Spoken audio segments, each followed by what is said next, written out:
Greetings, members one and all of the Salivation Nation. Trump is really rocking the boat with his pick for the Fed as they are pushing for gold, and that is quite the threat to the system and the order of things these days. Let's explore.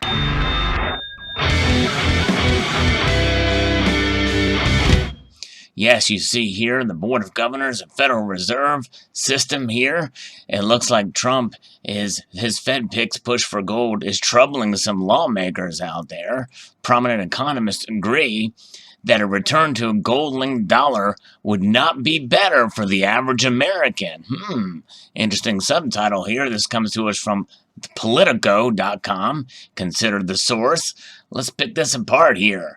Decades after the U.S. abandoned its policy of tying the dollar's value to gold, President Donald Trump's latest pick for the Federal Reserve, Judy Shelton, wants to bring it back into style.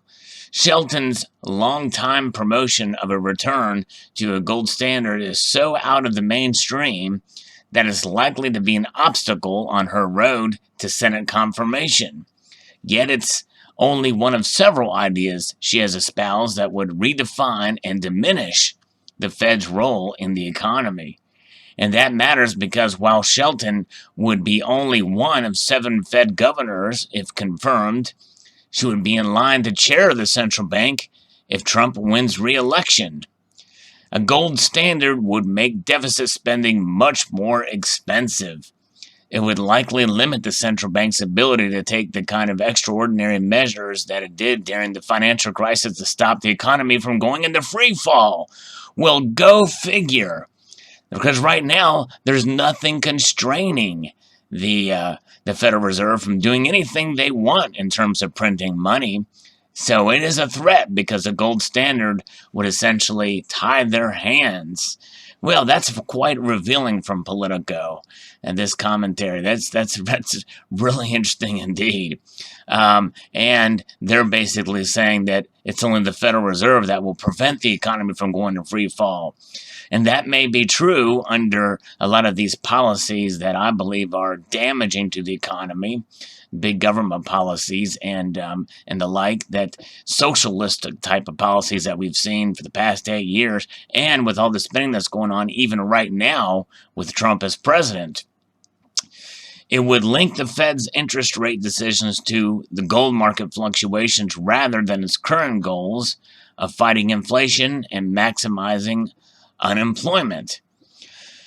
The gold, and that's just it. The bank should have no role in what the economy does, in my opinion. And yes, the Fed's interest rate decisions, and how they are tied in and what they do. My feeling is the economy and what's going on with inflation and unemployment or employment. That is done in the private sector, even though the Federal Reserve is a private institution. Go figure.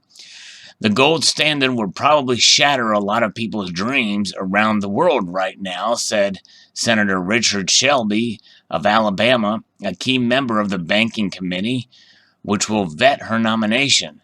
There was a reason to get off of it. Yeah, that's for sure. Because it tied their hands. And I've got to see where she's at on a lot of other stuff, but this is not necessarily something I would give her high marks for, added Senator John Tester, a centrist Democrat who sits on the Banking Committee and has voted with the GOP majority on some important legislation. Well, mark my words, this is a bipartisan thing. The cages are rattled on both sides of the aisle because it would rock the boat, for sure, no question. For her part, Shelton says she's glad the topic is being discussed.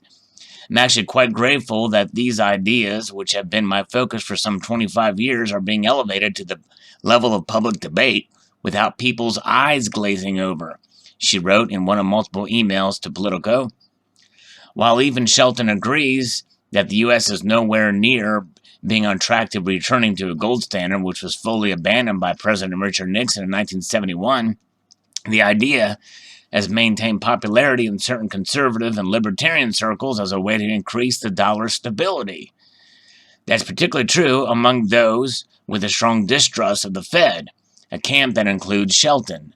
While both the 2016 and 2012 Republican Party platforms called for a new commission to consider fixing the dollar's value to a precious metal, most economists argue that returning to gold would prevent the central bank from acting in the best interest of the economy. They also say it would attempt to aggressively head off a problem that hasn't existed for decades, runaway inflation.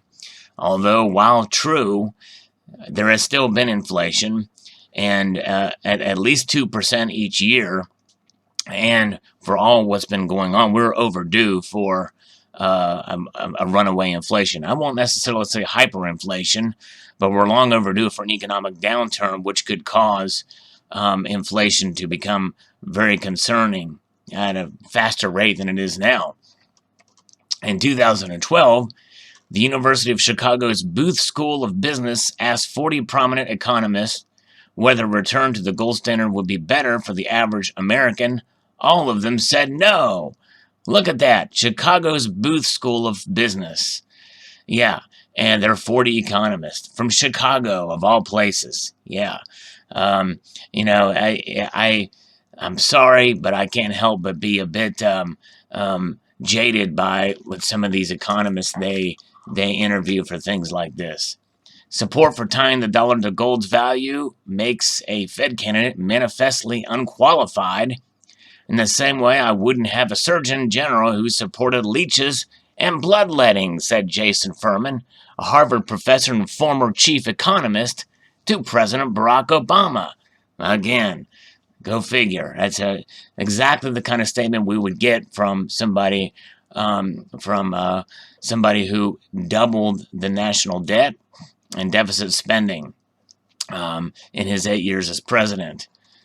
And by the way, while campaigning in 2007, saying that it was literally un-American to have run up the debt as much as the prior president, George W. Bush, who doubled the debt before. He was right in 2007, left office with doubling the national debt before all presidents before him combined. It handcuffs the Fed and locks them into focusing on an objective that has no underlying reality, which is the price of the dollar relative to gold. Republicans have not publicly voiced concerns about Shelton herself, whose selection comes in the wake of senators' objections to Trump's last two picks, Stephen Moore and Herman Cain, both forced to withdraw. But neither are GOP senators embracing the idea that has been central to her policy advocacy for more than 2 decades. Senator Pat Toomey, an influential banking committee member, said he wouldn't support a return to the gold standard, although he said pegging rates to some commodity basket index would not be an unreasonable way to anchor monetary policy. I haven't had a chance to drill down and study what she has written and what she has said, but I've never met her, he added, a sentiment echoed by Senator Mike Rounds of South Dakota. Some senators are ignoring the question entirely. I don't think it's relevant, Senator Tim Scott said when asked about her views on gold, adding that there was no need to focus on controversial statements when she has decades of work that we can actually look at. But talking about Shelton's decades of work means talking about gold, and her candidacy for the central bank gives her the biggest platform than ever to make her case. The dollar is now valued by trading on the open market rather than having a fixed value in terms of gold, and its price often appreciates in connection with positive developments in the U.S. economy. Trump has, in recent months, bemoaned the strength of the dollar relative to other currencies because it makes U.S. exports more expensive and called on the Fed to devalue it. Shelton, in contrast, has long advocated for a strong, stable dollar, with emphasis on stable, and I do agree with that. And I do admit that some of Trump's statements and his actions lean sort of contradictory to kind of what we support or what he's advocated for in the past here in this particular realm. She says returning to an authentic gold standard in which dollars are redeemable for a certain amount of gold would not be feasible now because there are too many dollars in circulation relative to the U.S. government's store of gold. Such a standard hasn't fully existed in the U.S. since the Great Depression. Of course, she's exactly right. And by the way, as stated earlier, she fully admits that it would be a shock to the system if we were to just automatically go right to it. And I'm going to talk about what another important person said about this particular subject as we continue here. But the reason she's saying this is because they've been out of control with their printing of money since we went off the gold standard. It's been out of control. And this is why we're seeing some of the cases we're in, and why some people predict that things are going to get really bad in this country. Because faith in our currency and faith in the dollar, though we have it now, it's obvious to many of us that we need the dollars in this country in order to pay our bills. To do that, we have complete and full faith in them right now. But when other people around the world and other nations around the world who are stockpiling gold, such as Russia and China, when they lose faith in it and other countries lose faith in it, that's going to bring the chickens back home to roost in this country. And then that's going to cause other issues where faith could domestically be lost, or at least a much less faith in the dollar. She added it might be worth trying to incorporate some aspect of a gold-silver link to a future debt instrument to add intrinsic value. Now, that's the first time the word silver has been used in this article, and that's quite an interesting interesting thing there, to add silver in there. I think that's quite interesting indeed, considering what the Constitution says, that gold and silver shall be used in the states as money. At the heart of her philosophy is a notion that people should be able to hold assets whose values are stable throughout time. Amen, sister. I'm right there with you. And key to enforcing that goal is giving people the ability to hold gold rather than government-issued currencies.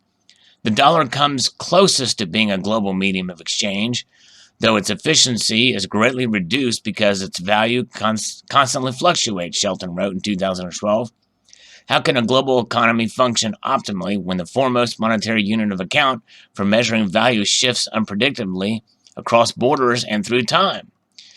In 1994, she wrote a book, Money Meltdown, which advocated for a new Bretton Woods agreement.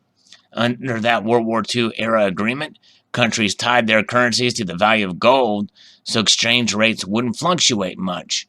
It was abandoned by the U.S. during the Vietnam War when foreign governments began cashing in their dollars for gold.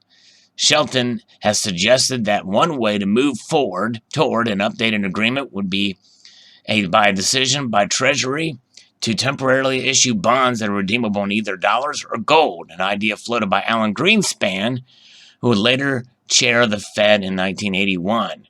Greenspan has since kind of abandoned those philosophies under his tenure.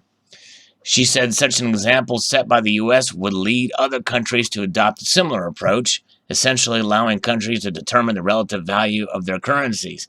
And it'll be even easier considering Basel III and now gold being seen as a Tier 1 asset. In 2012, she explained what she saw as the implications of this idea. Governments might even be removed from the business of producing money.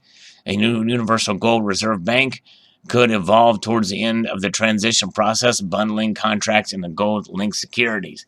Well, international kind of makes me a little bit nervous when talking about that type of thing, but really it doesn't matter. Whatever agencies do, the accounting of gold is going to be one thing that people always question. People question how much gold we have in Fort Knox and in our reserves, and so yeah, there'll always be something that will call into question anything that we do. Still, Shelton told Politico that it's premature to talk about international agreements or linking to gold. Very true. We are a long ways from doing anything along those lines, she said.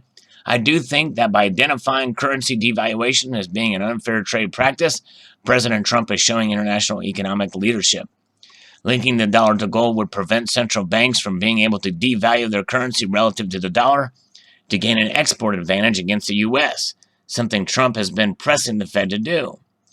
George Selgin, an economist at Cato, is sympathetic to the goals of the gold standard supporters, but doesn't agree with their solution. He also expressed skepticism about Shelton's convertible bond proposal. If gold bonds had any bearing on monetary policy, it would be by causing the Treasury to pressure the Fed to limit movements in the price of gold, he said. But practically speaking, he said Treasury would just give itself an escape hatch if gold prices went up too much. So the bonds would not give even the Treasury, let alone the Fed, very strong incentive to lobby for keeping the price of gold low and stable. Yeah, well, and that's just it. It would be gold, which would be the stability, and the dollars would be tied to it. But nonetheless, it's interesting, and the article kind of talks about things of where it could possibly be if gold, but whereas it was to be tied to the dollar, or the dollar tied to gold-backed currencies, which is what they're saying. But even she says it's going to be quite a while before we get there. But even if there's movement towards it, I will basically reference Senator Ted Cruz, who ran for president in 2016, and as presidential candidate, he said that the gold could be a part of a rules-based monetary system. So I think that is something as a part of to be able to tie the Fed as a moving way towards them. I think that's probably the best idea and approach, and it might be something that she would probably be for as it's looked into if she were to get in there. And if he gets reelected, potentially if she becomes the next Fed chairperson, any changes that she may make that can move in that direction, I think would be quite interesting indeed. Post your thoughts below. I'd like to extend a multitude of gratitude, y'all, for watching, and encourage you to please rate, share, comment, and subscribe.